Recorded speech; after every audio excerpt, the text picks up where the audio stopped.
Hello, everybody. Welcome to season 2, episode number 18 of Just a Gi Top podcast. Today, you're going to see it's just me and Rami of all people. Who's, I'm, who's, I decided to make a guest appearance for this episode too. Why yeah. not? So for those who don't know, Rami barely ever comes on. So he only comes on for the special guests. So today. You know what? This one happened. We were at the Ontario Open last week, about 6 days ago, and I was talking to Michael, who's our guest, Michael Katilus. Am I saying that correctly? Katilus. Katsilis. There you go. So I was, we were talking. He's like, "Hey, man, all you have is all these young guys on. Let's get some older guys on." I'm like, "Oh, okay, sure." So I thought, yeah, why not? Let's do it. So again, yeah. So as your host, Ahmed Shrani, we got Rami Shrani paying a visit, Hey. and Adam and Jordan could not make it. We tried to set it up, but that's okay. You got two brothers here, so I tried to make up for both of them just in the meantime. that's great. So yeah, Michael, let's get you started off, man. Introduce yourself. Let us know how long you've been training, where you train. Why do you insist to live in Buffalo? So go That's ahead. funny. Yeah, sure. My name is Michael Katilus. I'm a brown belt, and I train at Western New York MMA. We are an alliance affiliation. Our school's, off of Elmwood, which is a popular area in Buffalo. And let's see, I started training in really early 2005, so a little over 10 years, I guess. It took me almost 5 years to get to blue belt, which then when I finally got to blue belt and I'd compete, I was getting called a sandbagger and stuff, which was a little weird, but whatever. Yeah. And I've been all over the place. I've trained just about every school that existed from then until maybe 2010 or 11, where I really found a home with. We were called 47 Ronin back in the day. Mike Dub Dowenhauer, who is one of the black belts at Western New York MMA, and he's one of the co-owners.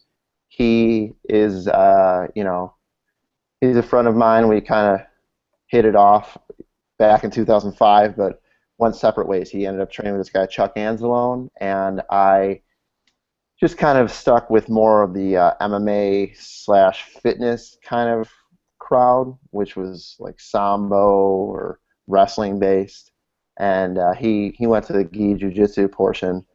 He was very loyal there, and I was kind of more loyal to like the no gi piece. But of course, in time I got back to the gi. So, but yeah, that's pretty much how it all started. And I mean, back in 2005, there really wasn't very many people to train with. I actually started off with an Aikido guy who he just taught jiu-jitsu off of Gracie DVDs, which was really weird. I love that everybody And seems to have a story like that. Like back in like even 2005, there's somebody who was like doing Aikido or like like Kung Fu, but they also did Jiu-Jitsu. yeah, it's super embarrassing. I try to like keep it on the wraps. Even more embarrassing than that, because I don't take myself too seriously, is the guy. He and I went to a grappling tournament. It was called Fredonia New York State Grappling Championships, and he won the beginner division. And here he was telling us that he'd been grappling for 10 years. And several months later, I mean, I left his school by this point. He was wearing a varsity jacket with a New York State grappling champion on the back of it, which was pretty remarkable. Whoa. Yeah, hiding from him in the grocery store. I like how But, yeah. I like how like Rami said, like back then everybody was Aikido, and I feel like you all grappled almost to the death. I feel like back in the dark ages, I Yeah, always hear stories. You know what I mean? Like, it felt that way. Yeah, it felt that way. There was definitely no rules. It seemed, at least. I mean, I remember everything, finger manipulation, people grabbing just my big toe or things like that. But it kind of, I guess it made me tougher in the end. I guess it works out. Yeah. So explain. So right now you're an Alliance affiliate, right? And you and I were Yeah. talking a little bit off air, and you mentioned you train with Marcelo Garcia pretty frequently. I mean, I probably go there 3 or 4 times a year, which, Oh, okay. right about now. I was going there a little bit more regularly before the kids, but that was like 2012 and stuff. But I've been going there on and off now for 5 years, maybe longer. And the first time I saw him, which was just pure coincidence, I was with a bunch of MMA guys. We went to the Arnold Classic again. I think maybe 2005. Did you say And the Arnold Classic? yeah, yeah, Okay. That's in Ohio, right? Is that Yeah, Ohio? yeah, yeah, yeah, yeah. Columbus, Ohio. I Yeah. remember like Yes. We looking at like Jay Cutler and all these other like, you know, Reuter dudes walking into bathroom stalls sideways and stuff because they can't fit in otherwise. But yeah, and I remember like the demeanor of a lot of the jiu-jitsu guys was really comparable to the demeanor of a lot of the MMA guys, which just got old to me really fast. They're all like I guess hard asses or whatever. And then I saw Marcelo, and he was a really genuinely happy person. And I didn't know really who he was at the time, but he was smiling a lot, and he had like a lot of hair and just chatting it up. And he didn't speak great English, but he was making a genuine effort. And I was like, man, I really like that guy. He just kind of left a mark on me. And a few years later, he had that school in New York. I got to get up there. That's awesome. So just real quick now, I know you haven't been there in a while though, but when you go there, like do they really treat you like family, or are you more like kind of that guy who's affiliated with them loosely and you like just their weird third brother or something. yeah. Brother or something. So I actually just went there 2.5 weeks ago, and yeah, I mean I have some guys there that are pretty used to me by now. I mean the competition team, they're kind of like the jiu-jitsu robot personality, but there's some guys that are really friendly and kind of vaguely remember me, or they might remember me by my first name, something like that. And then the other guys, like the Masters guys, they remember me quite well, and they get excited to see me, and vice versa. So Do you know yeah. Yusuf Dreamy by any chance? Say that again. I'm sorry. You know Yusuf Dreamy? I don't know if that's how you say his last name. But Yusuf. Yeah, that sounds familiar. Yeah, yeah. Okay. I don't know. Yeah. He's can't come down here a couple times. Okay, cool. Yeah, that does really sound familiar. My good friend Dave, I'm actually standing up in his wedding next year. He just moved back to Buffalo from New York. Probably lived there for 2.5 years and trained there, all the time. And that I think that's one of his buddies. So. Oh, okay. Oh, okay. Yeah, cool. I'll give you guys like a little bit of my interpretation of Marcelo's is there's this imaginary line in the middle of the mat, and everyone to the left when you walk in is they're like very serious competitors, and they're usually the younger crowd. I'd say like sub 30, and everyone to the right is kind of like the more recreational or masters crowd or whatever. And I feel like if you go immediately to the left, they'll give you a vibe like, hey, you might want to slow your roll a little bit. Yeah. But so I always try to start off on the right just to give them, I guess, a good vibe. Yeah. It sounds weird, but whatever. Sounds like a nature channel or something. Yeah. It kind of feels like a nature channel going in there too. Like there's times where, like, man, I've been going here for 6 years, and I just sit here, and everybody just kind of stares at me, but I imagine there's probably so many people from all over the world that go there that and I actually know that there is that it's hard to differentiate for them. So, Michael, you got 4 stripes on your brown when I saw you competing, and you've been competing since like '99. So so why is it you don't have the black belt yet? Is it because you started off in a Aikido school and you kind of been hopping around and not finding a home or something, or what's the progress?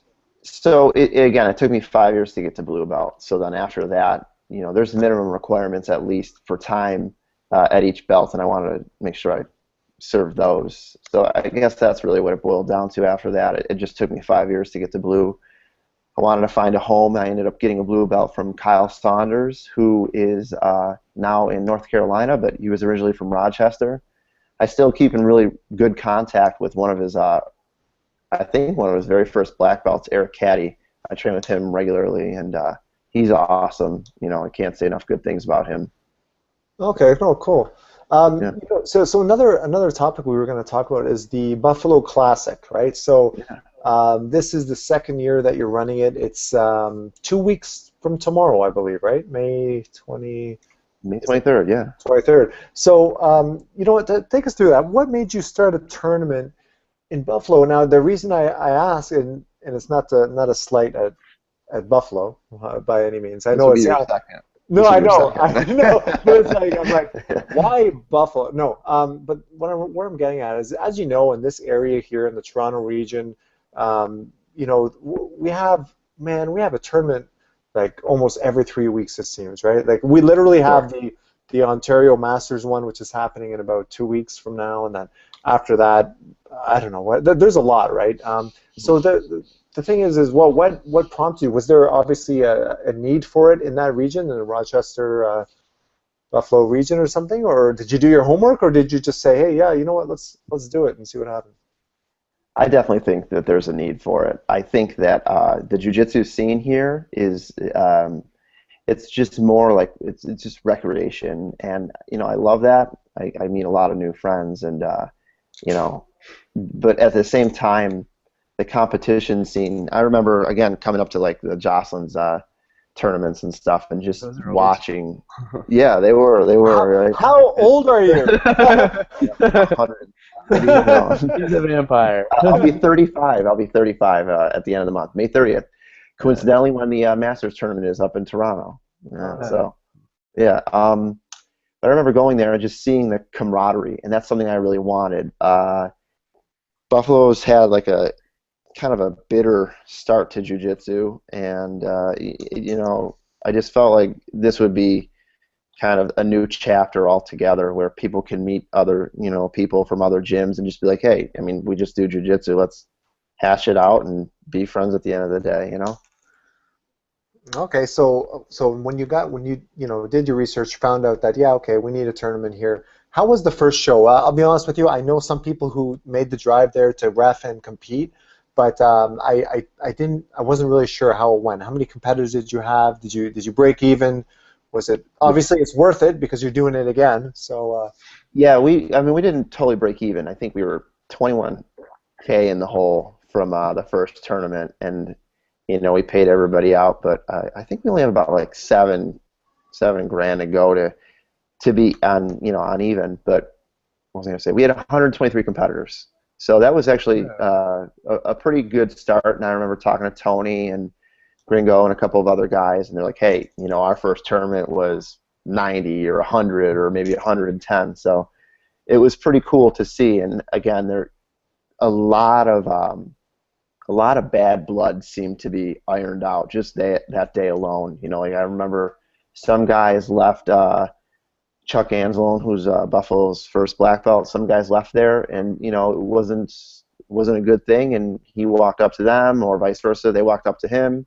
So that was really cool to see, and it was really nice to just have like a little baby and say, hey, this is, you know, this is going to grow up one day, and maybe there'll be a big competition scene in Buffalo, and we can interconnect with Toronto scene, you know. Yeah, because Yeah. I feel like that's kind of like what happened to Ontario's scene, because it seemed like, especially from what I've heard before, that it was so small. But you had things like Jocelyn's tournament, which was something that brought a bunch of people together. And if you look at it now, it's like thriving. I feel like it's almost like it's on par with what's happening in California. Like it's aside from having Worlds, there's a tournament. You're right, every like 3 weeks that I'm hearing about.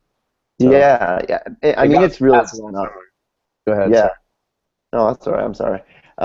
With Marcelo's team, there have been plenty of times I'm like, hey, if you guys ever want to come out to Canada, you should see the scene. It's ridiculous, you know. And I've offered a place to stay to them because what did you guys have? 1,400 people for the Ontario Open. That's amazing. like You know, that, yeah. that's really amazing. I mean, I know it's not IBJJF, and some people are loyal to that brand or you know to that as a credential, but it's as good as it's going to get, you know. I'm really surprised more people, like I was talking about this actually just the other day with my instructor. He was saying, I'm surprised more people from Marcelo's especially aren't coming across over to Toronto, because it's like our tournaments, they're giving away trips to Worlds and Mundials. Like, man, like any one of those guys could probably come down and have a good shot. I think the big thing I don't know what it would be, but I actually want to ask you this too. But I feel like you're right. It's the whole thing with IBJJF. It has value, or like people see value in it, and so competitors, especially people who are going full time, it's like, well, it's not IBJJF. I don't care. I'm not going to do that. What are your thoughts on that? Like, do you feel like that's something that'll change, or that's something that should change, or like? I think it's something that's never going to really change, and especially since they seem to have this graduating system where you do an open or you do a major tournament and the points and everything else. I think that's a really smart move on their part, as well as, I mean, I've been to I call them the Jimmy's Chicken Shack grappling tournaments where I'm being refed by a guy that has never done any grappling. Yeah. I mean, this happened to me multiple times. I remember one woman that I worked with. She's like, "Oh, my husband just refereed it." I was like, "Oh, what does he do?" And she's like, "He does karate." And I was like, "Are you sure he does karate?" And she's like, "Oh yeah, I am certain he does karate. I wouldn't want him doing that grappling stuff." I was like, "Oh, all right. Well, And horrendous calls, like you spend $65, $75, and the calls are just god awful. But the more you move up, I guess the less horrible calls you'll have. They're going to have them either way. It's inevitable. Yeah. There's plenty of times where people are sleeping while they're reffing, standing. I've not seen you do that, thank God. So no, I actually really do take reffing very seriously because I'm also a competitor, and I know what it's like to be on the wrong end of a bad call, so I always make sure I try to. Which reminds me, I was going to ask you about reffing now. So again, I'll use the Ontario Open because we both competed in that last week. Me and Mike, we shared the third place podium. So, okay, cool. Rami, he beat one of our teammates. How dare Eric Fion. Yeah. It was a good match. But anyway, but yeah, so for that tournament, what happened? Just to let you guys know, just how tough it is to get referees for jiu-jitsu. So we have qualified referees here in Ontario, right? So believe it, Rami was one of them until he left. He used to ref as well. So what happens is that Ontario Open, we didn't have enough to cover all the mats. Really? So what happened is, and they did this before, they bring in the referees, they actually hired IBJJF referees from Chicago. They fly them in, put them up in hotels, so that we had 20 referees for 8 mats, so it's always kind of, you're not roughing all day. So anyway, where I was going with that long-winded story is, Michael, for refs and for qualified staff, for people to take the Buffalo Classic seriously, what steps have you guys ensured, especially the second time around? The first time you probably learned a lot of lessons, right? But and also, just like on top of that, sorry, what are the rule sets? Is it IBJJF, just to clarify for the viewers too? Yeah. So we ponied up right away with Gringo. Obviously he knows what he's doing. He's very efficient at what he's doing, and I mean, I've been to a lot of his tournaments. He's always on time or very close to it, which that's something as a father. Like, I want to be in and out. I don't want to spend 12 hours at a tournament, and if I am, you're just not going to get me back as a customer. I'm sorry. I did Naga before, and it was an absolute nightmare. Arnold Classic was a nightmare, So anyway, the first tournament we had a lot of Canadian referees. We had Jeff Jocelyn, Tony Isaacs, we had Gringo, we had Patricia, which you guys are all familiar with. Mm-hmm. Andrew McCall helped out, and I hope I said his name right. And we tried to lure people in. Danis is a great competitor. He came out, and he competed, and just try to do the best job that we could to bridge that gap, because there is a little bit of a gap, but I think it's easily resolved. I see, thousands of Canadians at the Galleria Mall, eating Cheesecake Factory. Yeah, I love the Cheesecake Factory, man. It's a great place. I don't blame you. It is a really good place. They're what was I going to say? They're grilled artichokes. Oh my gosh, as an appetizer, they're out of this world. Try that, man. Yeah. The U.S. dollar. I feel like I want to go out to eat there now. The U.S. dollar is killing me, though, man. I don't know, man. Yeah, it's been bouncing around. Back when I first started going to Canada in like 96 or 97, it was like $1.60 exchange for us, which was great. Wow. I'd go to every CD shop I could and go to a show, and I felt like a millionaire, Yeah. So became a Bash Canada podcast. No. Back in '87 when he started jiu-jitsu, What do you got to do? Yeah. But yeah, so like I said, so you had the Buffalo Open, right? Buffalo Classic going on, right? So you got that coming on. How can people register for that, man? So So you're just going to go to submissioncircuit.com, and that's submissioncircuit.com, and you can go from there. It's a really reasonably priced tournament. I think you'll be really happy to see a lot of familiar faces if you're Canadian. And we do a good job too of recruiting and making sure that everybody at least is IBJJF rules certified if they're refereeing. We have a few purple belts, but primarily brown and black belts that are refereeing. And the purple belts that do referee, there are the competitors. They're obviously highly sought after referees to begin with. So we'll also include that link in the post that we make. Yeah, we'll that in. Yeah, and thank you. Yeah, geez, I was just gonna ask. Oh yeah, is it a gi no gi or just a gi event or? It's both, and there's kids divisions too, and the kids divisions went over really well last time. We have a lot more sponsors this year too that I'm super excited about.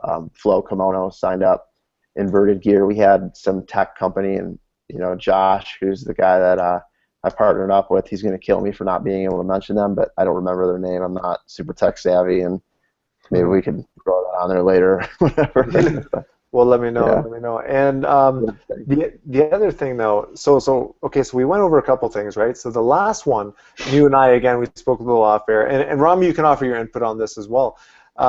Masters, yes or no, right? So Michael, again, you said, and if I may, I'll quote this.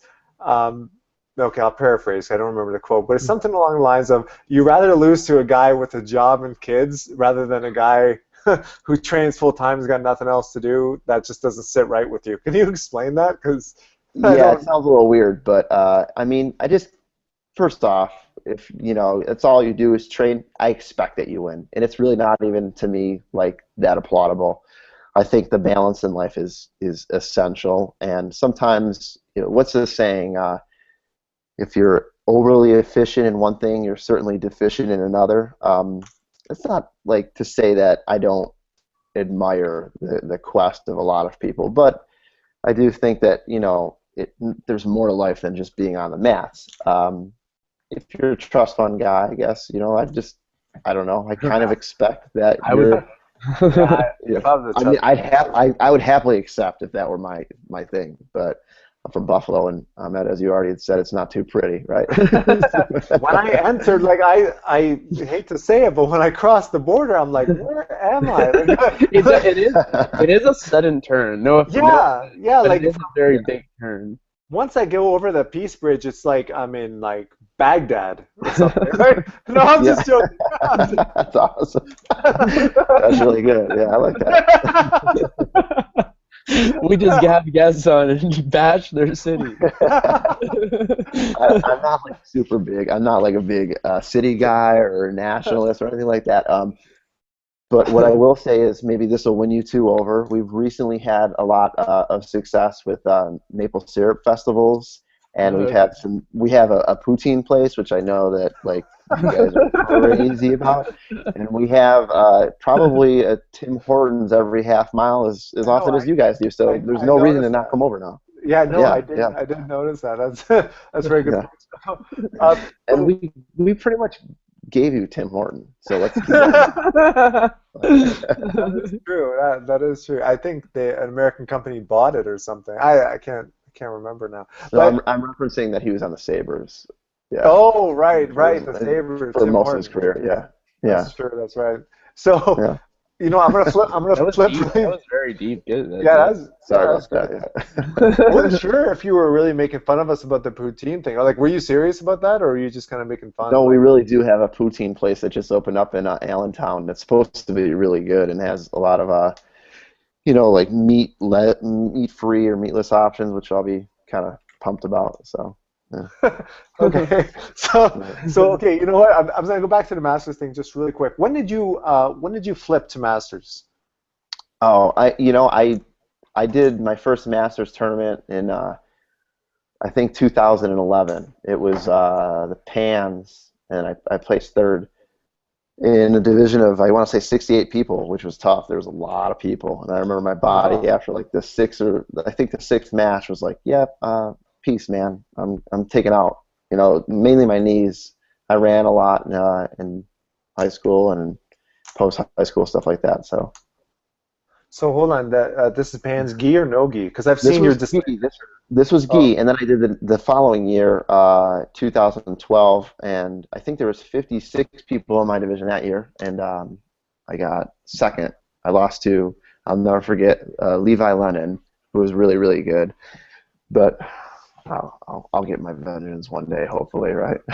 damn, man. So like you do really well at the big shows too. Then I didn't know about the Yeah. 2011 Pans run. Was that at Purple? That was blue, and then the following year was purple. And then I went against Christian Michael Kennedy, who was, I think, ranked. He was the #1 Masters in that year, and he pulled guard on me and submitted me in about a minute. And ever since, I was like, man, that guard pulling thing, I kind of like that. You know, Yeah, it's pretty sneaky.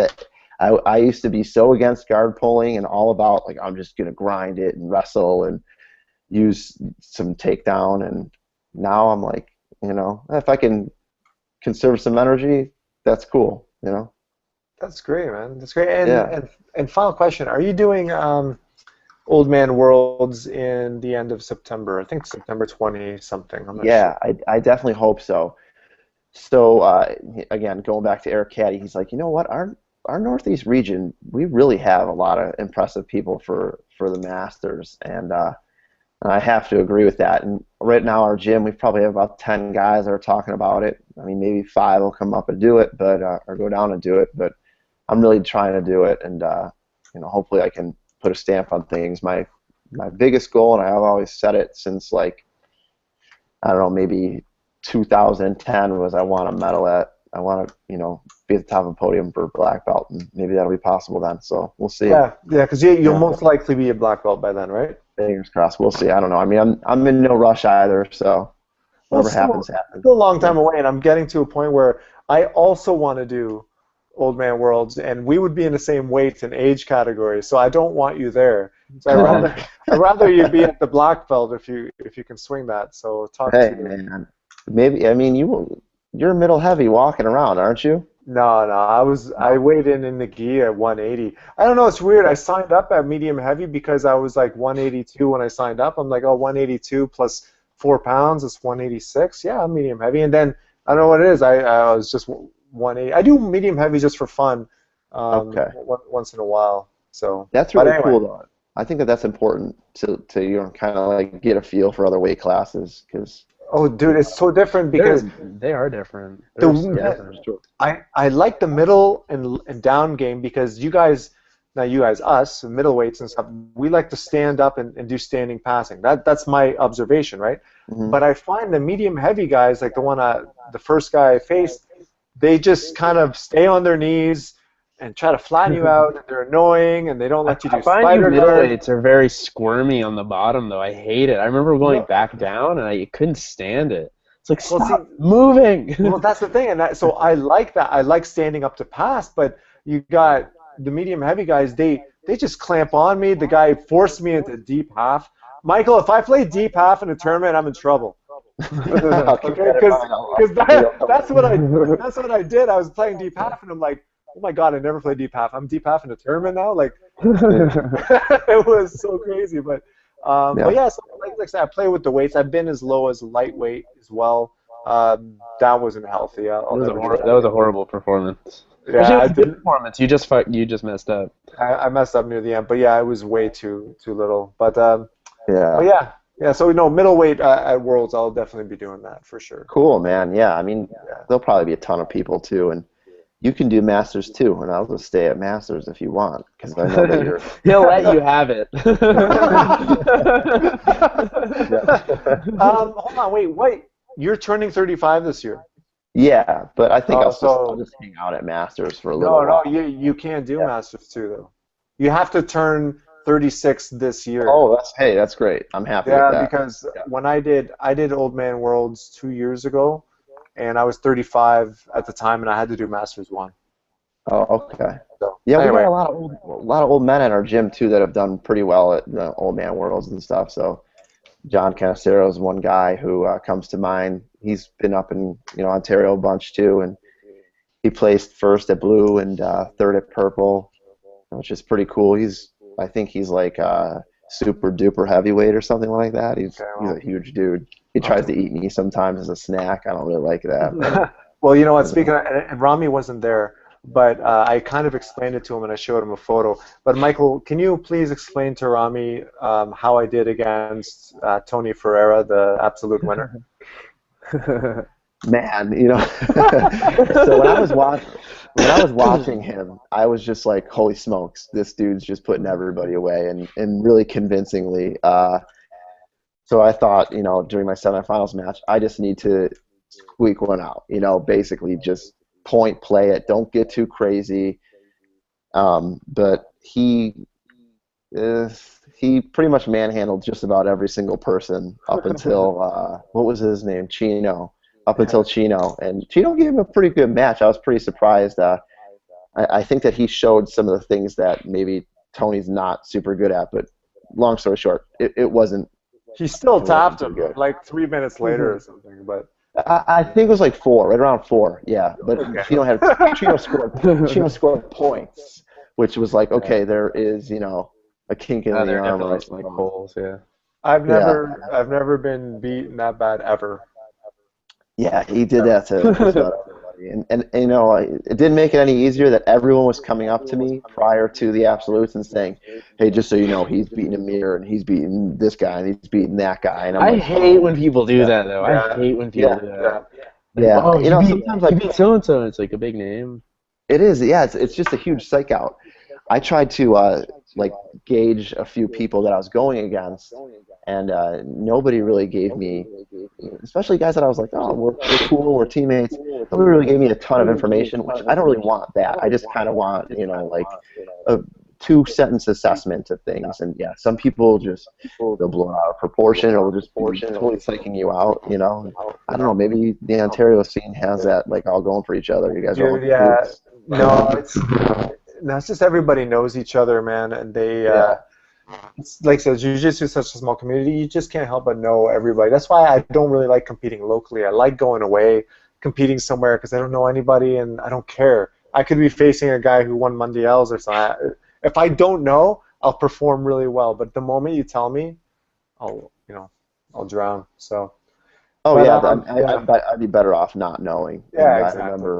I remember when we used to train with this one guy, Jordan Schultz, who's, you know, pretty well known in the jiu-jitsu community, and he used to say at first that he looked up everybody, and then he got to a point where he's like, I didn't look up anyone, and I didn't care. I just thought like that was the best approach for me, and it just depends on your personality, you know. Yeah, totally. Yeah.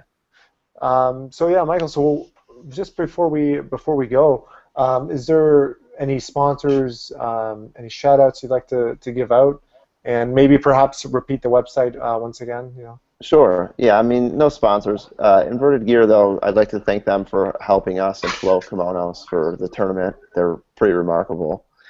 And just wanted to thank my wife for being so supportive, Joy, and my teammates for being awesome, and the Buffalo scene for supporting this tournament. We're way ahead of registrations than we had thought we would be at this point. You know, we're almost to where we were with numbers from last year, and we've got 2.5 weeks to go. So, which is cool. 2 weeks to go, maybe.